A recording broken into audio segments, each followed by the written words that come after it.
HyperX has sent over several products for me to look at, like these Cloud 3s that I just did a video on and said that these will now be my main headset. Well, when I was talking with HyperX at TwitchCon, this was 2 months ago, they were wanting to show off their Omen Transcend 14 laptop, and this is that laptop, the Omen Transcend. This is the Omen 14 model. This is HyperX's collaboration with HP Omen on releasing a gaming laptop that works with all of their products. And so while I was there, I asked, can you send me one? I want to talk about a laptop or something that I can recommend creators that will not only work for them from a production side, but also from just a gaming everyday side. This isn't going to be like a huge, here are the specs and here are the great performance. I'm going to tell you about how I used it, how I felt it performed, kind of the drawbacks that I found, and let you kind of come out of this thinking about if this is the product that you should pick up. Once again, I'll go ahead and say it. HP sent this laptop over for me to review, but as soon as I'm done filming this video, I'm literally boxing it up and sending it back to HyperX. It was just a loaner unit. They're not sponsoring this video or paying for this video, nothing like that. They just sent it over for me to take a look at, and then I'm sending it back to them. For those of you who are curious about this laptop itself, I will leave a link in the description for this laptop. I'll leave some Amazon stuff as well as just links to their website. If you buy it off Amazon, if you choose to purchase it, thank you so much. If you do it on Amazon, you support the channel. If you get it from the website, I don't have an affiliate link or anything like that. This laptop is the 14T FB00014, and this is where you basically customize it and choose. There are things you can like preset and choose from a HyperX headset bundle, which we'll get into in just a moment. The configuration that I have is what we're going to talk about, but I'm going to mention everything that they show here. You can get it in black or white, Windows 11 Home or Pro. The base model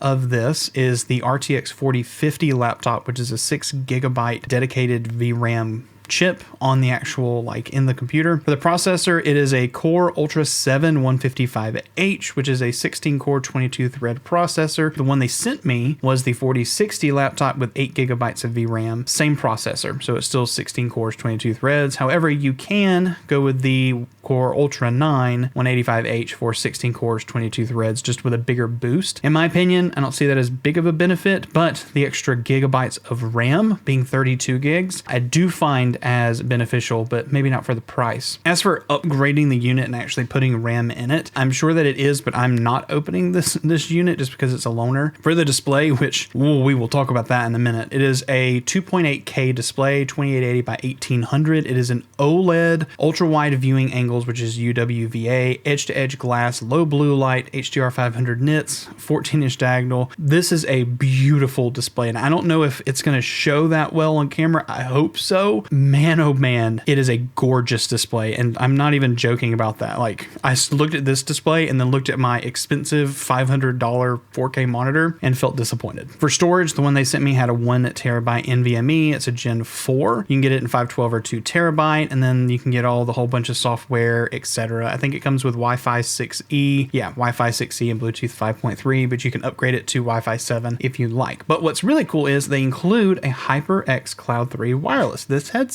But what I love about this, and we'll talk about this right now, inside this laptop is the dongle. So here is the USB-C dongle to be able to connect your HyperX wireless to your computer. And if you know anything about laptops, A, there's not a lot of ports. B, sometimes just having something on the go and then having one thing stick out of it can be annoying. Inside this laptop is the chip to be able to connect the wireless headset to it without having to have that plugged in, which is so cool. Anyway, let's get back to the specs of this laptop. So here's the laptop itself. Let's go ahead and talk about ports. On this side, you can see there are two USB-A ports. Both of them are 10 gigabytes. One of them is HP Sleep and Charge. One of them is just 10 gigabit. On the back, you have right here HDMI 2.1 out, as well as right here, this is a 40 gigabyte USB-C Thunderbolt 4. So you could do things like a Thunderbolt 4 dock. You could do externals, etc. But anyway, this does DisplayPort 2.1, HP Sleep and Charge. It does everything that you need over a 40 gig connection. Again, HDMI 2.1. And then on this side, very simply, it is a combo headphone microphone jack, as well as a USB-C 10 gig port, which is DisplayPort 1.4a, HP Sleep and Charge, and USB power delivery. You can charge from both. However, I love the fact that the port is here on the back, that makes this just a huge win. Honestly, the cable's coming out of the back. You could literally run your dock out the back. You could have a second monitor coming out the back, nothing on the side, because you all know running with gaming mouse or something on the side with a little like dongle there is annoying. This is really cool. If you didn't catch on, I had to wipe it down because man, it is a fingerprint magnet. All right, so what you can see is on the bottom here, you have two fans, and man, do these fans move a lot of air. They are right there on the outside, and can I just tell you, I was sitting on my bed using this just on battery power. If you put your knee in between these two, both of these fans get plenty of air for you to be able to do that. And for the exhaust, it obviously exhausts out the back of the unit, so you don't even feel that heat. And that's really nice because you can hear the fans when they ramp up. It's not crazy loud, but I'll show you some stuff here in just a moment so you can hear it. On the top of the device, here it is. Once we open this up, and yes, this you don't have to actually hold the bottom piece down. You can just lift and open. And you can see it is definitely a glass panel. So as you can see, here is that display. I've actually lowered the aperture on this lens a little bit so that we can be able to focus on this just a little bit better. And you're not going to be able to tell, but this is a full glass screen. There is no like glare thing on there. And honestly, I love full glass displays. I wish that my main monitors could be that, but man, they are crazy expensive. But I think the monitor is like the best part of this laptop. Crazy. It is very sharp, 14-inch, but it's a 2.8K display. For the keyboard, there is only 4 zones of lighting. There is this section that is, you can see, is blue. There's a purple, there's a red, and then there is the WASD. You can totally customize the lighting, but it is zone RGB from what I can tell. It's just a 4-zone RGB, which is nice. However, really nice keys. The touchpad actually feels lovely. It feels really nice. Everything is real smooth with it. I don't think there's any problem with this. It's very quiet. It's, however, still very tactile. Works really well at all of the edges. I don't feel like there's any kind of restriction. I love the touchpad on this. I do feel like I could have had it a little wider, but yeah, I didn't notice anything necessarily negative with that. As far as it being a 14-inch keyboard, no, you do not get the numpad on the side, and you get all of the normal things across the top of the function row, as well as some other functions that aren't shown on the keys that you learn inside of the Omen software. And I want to actually take you in and show you a few of those things now. So you're actually looking at, this is the camera and the onboard microphone of this, and you can tell I'm actually done nothing to the actual camera on this or anything. What you're seeing is actually what it does. I think it's crazy blown out when it comes to white balance, and it doesn't really know what to do, at least with all of the blue lights on in my room. Yeah, even if I change it to warm lights, like different kind of lighting in my room, it still doesn't know what to do with color. There it goes.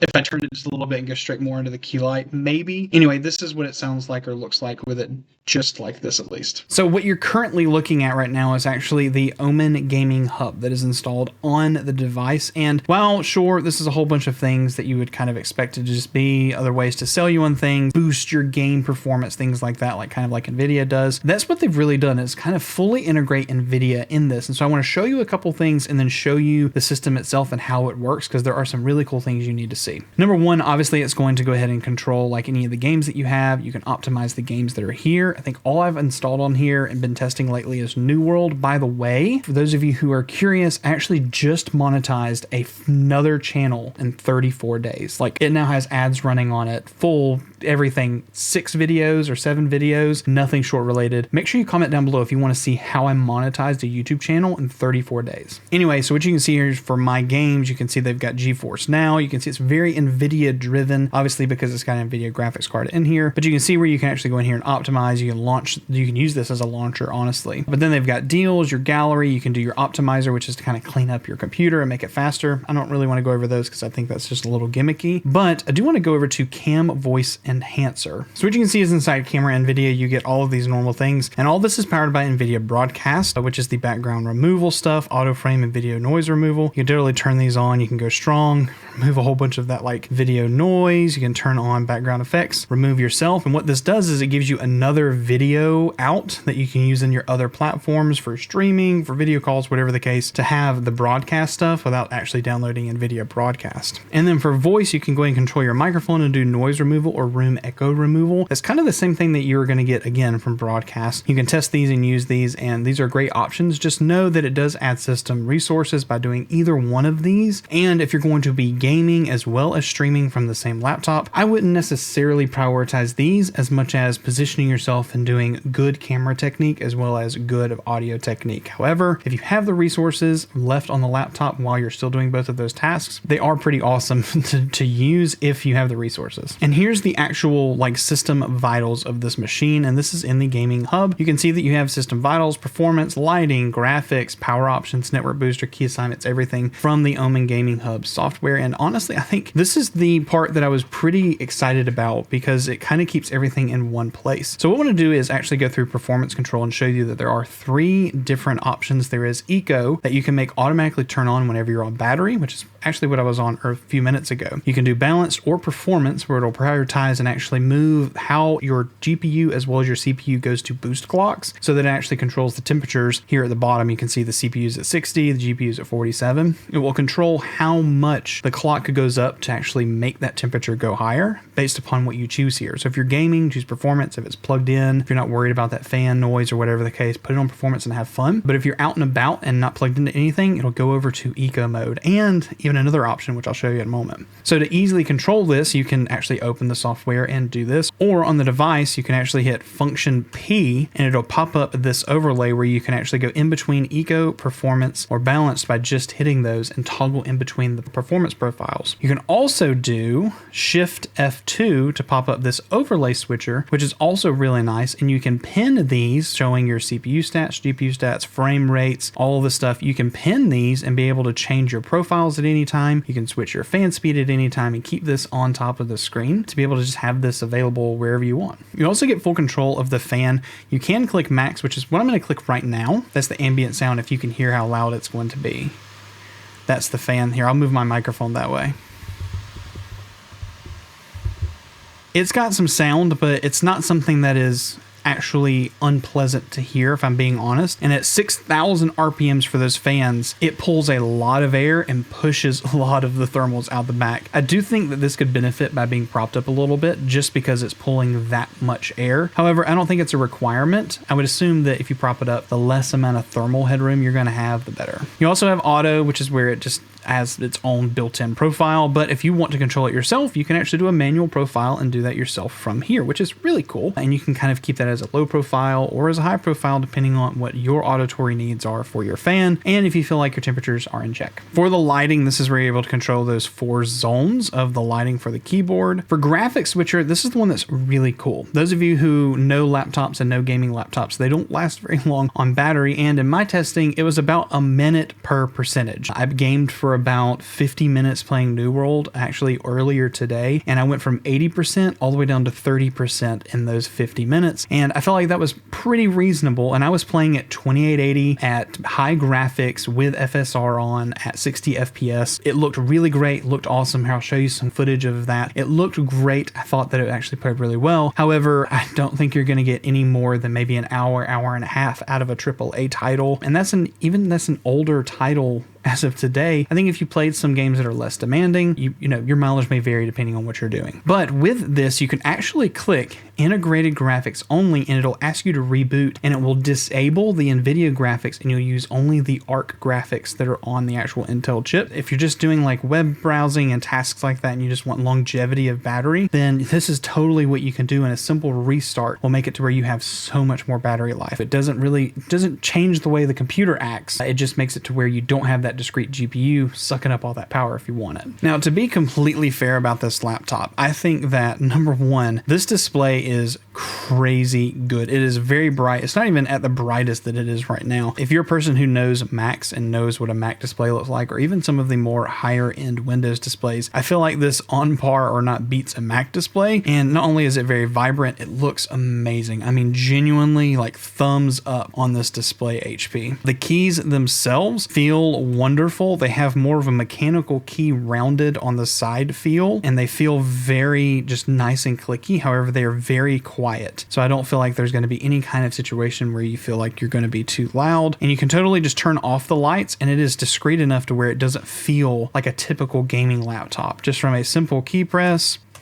and right there, they are off. And I mean, this looks sleek enough and simple enough to be like something that you could use in an office, no problem. The moment you want to turn those back on, be able to see at night, or just have a little bit of, you know, the color to come up, you could totally do that. Now, I did a bunch of testing while playing on battery as well as plugged in to the wall, and thought that the performance was wonderful. If I was on battery, I had to play at like 1080p, low settings to get a pretty solid 60. In New World, which is the game that I've been testing for, you know, when I was plugged into the wall, I could play that full 2.8 8K resolution and get 60 hertz no problem, and it felt like a great gaming experience. Sure, depending on what you want to do, you might get different performance, and they have a kind of a spec recommendation on the website if you're looking at it. But for my recommendations, here's what I'm going to say. If you're a person who's looking at getting a laptop, or you're a content creator, or you're someone who's thinking about, is this something that I should purchase instead of something like a big computer like what I have over here? Number one, if you're a person who doesn't have like a dedicated place to be able to put a computer down and have a monitor and not feel like you need to have that computer on the go, then a laptop is what you need to be looking at. And in that same case, if you're going to be doing any kind of video editing, then I would totally consider a laptop that's like a gaming laptop. And from my testing, I played with a lot of laptops over the years. I feel like I have the power to be able to do everything that I need to do. As far as the IO itself, I think everything coming out the back through one place in that 40 gig connection, you could go ahead and get a nice Thunderbolt dock. I think is a huge piece there. You can connect things, any of this stuff that would go in there. You can also like connect external microphones like the Quadcast 2S, which they also sent out for a review, which will be one of the next videos that comes out on the channel. But as a laptop, you have the option of having all of that connected to a dock, plug it into one location, and have kind of like a piece of hardware kind of control everything from one place. But then if you need to be on the go, unplug it,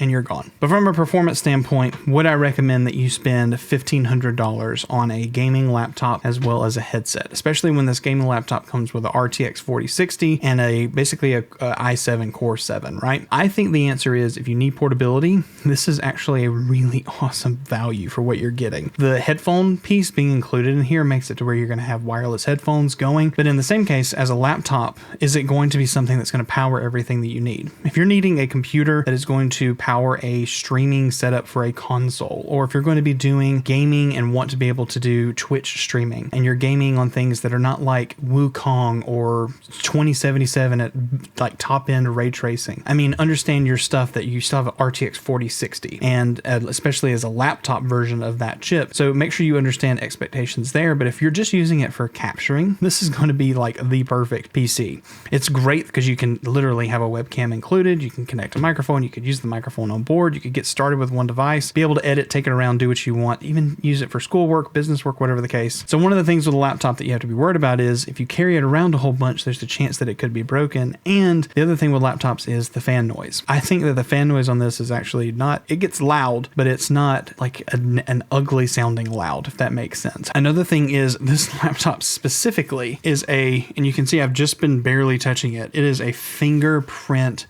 magnet. Oh my gosh. And so I have like a little lens cleaning cloth that this whole review I've been sitting here wiping and cleaning it off to make sure it looks nice and clean. They have a white version. Some people might think that shows dirt more, but I almost think that the white one would be a little bit better for that. I don't know. So yeah, not your normal laptop review. And from this laptop specifically, do I recommend the Omen Transcend? Yes. I think that for the value of $1,500 with everything that you're going to get with it, especially with this model specifically, you can get cheaper if you customize it differently on their website. For what they've sent me and what I've tested, would I purchase this laptop if I didn't already have some of the other tech that I have? First going, yeah, I think that this would be a no-brainer. HDMI 2.1, power this 4K display with no issue. If you want to pick up one of these, check out the links in the description. I really appreciate you guys. Thank you so much for watching this video. If you want to know more about that headset that you can connect without the dongle, check out this video right here. But you also need to check out this video right here if you want to learn more about the HyperX Quadcast 2 and the 2S. Thank you so much. I love you guys, and we'll see you in the next video.